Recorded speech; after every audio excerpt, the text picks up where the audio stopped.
Hello, this is Adam with GoodLife Construction, and this is your Free Tip Friday. If you ever want to make a straight cut and you don't have a miter saw, here's a quick and dirty way to make a cut straight using a skill saw. So say we want to make a cut at 32 inches. Do that, take your speed square, make your mark, and then what you do is you take your skill saw and line up the blade right where you want to make your 32 inches.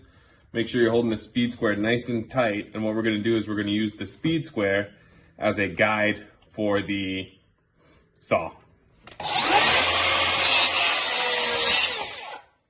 There's your cut.